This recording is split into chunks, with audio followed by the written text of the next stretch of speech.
بسم الله الرحمن الرحیم. السلام علیکم جی. زما ګران خوږه ملګرو، د یو خو ایران حواله سره لکه ایران ډېر غټ حادثه لکه د ایرانی صدر ابراهیم رئیسی په حواله سره بل تفصیل پیش کوو چې هغه مرګ چې کم دی هغه اوس متضاد خبرونه هم مخې ته راځي. هلیکاپټر حادثه ښیي خو په حواله سره او د هغه زندگی په حواله سره او ورسره د پاک افغان قبایلي لکه چې کوم ملکونو یا چې کوم نور نړیوالو او نشو کولی هغه کار نو چې کوم د قبایلي مشرانو وکړل. قبایلي مشرانو جرګه کامیاب شوه ډزبندۍ کې هم او نور هم وایي چې پرمختګ وکړو. دې سره سره یو غټ ایشو چې کومه قرغیزستان کې روانه ده په هغه ځای کې پاکستاني هم دي اصل کې خو ټولو ملکونو چې کوم هلته کې سټوډنټس دي سره روانه ده، خو خاص کر پاکستاني چې هلته مقیم دي 15,000 پورې داسې پښتانو په تعداد هم زیات سره افغانستان سره هم دي ورکې چې هغو سره هغه ځایي چې کوم ولس دي قرغیزستاني دي هغو کوم نمونه نفرت یا کوم نمونه هلته کې هغو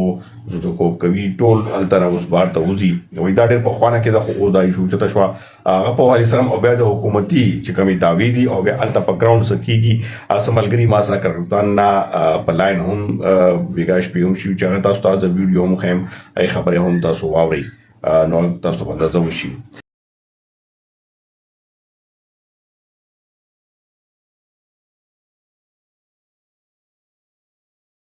اول برزو د ایران په حواله سره ایران ډیره غټه حادثه او ایران صدر ابراهیم رئیسی په خپل باندې ډیر نر سړی ډیر اسلامي سړی او د مسلمانانو درد وړوکی سړی او بیا خاص کر افغانستان پاکستان سره اړیکې ډیرې ښې مضبوطې لرلې ورسره ګورئ سعودیا سره څومره نه ایران هغه خو دي سعودیا سره هم هغه اړیکې ښې کې ورسره اسرائیل باندې چې کوم حملې وي بیا امریکې باندې پریشر و نو دغه شاته چې کوم اوس محرکات لیدلی شي چې هلیکاپټر د حادثه نه وه بلکې د یو څو جسم اتحادي سره دغه وشوه خو یقینا چې ډېره غټه دغه سانحه ده مسلمانانو دپاره هم او خاص کر ایران دپاره هم. ابراهیم رئیسی صدر چې کوم و هغه په خپله باندې د ژوند هغه پلار عالم و 15 کالو نه پس هغه خپله بیا مدرسې کې همدغه شانتې د علم یو خزانه وه علم دیني علم سره سره لکه چې کوم هغه نور د علم دی هغه کې ډېر مخکې ولې بیا د ایران سپریم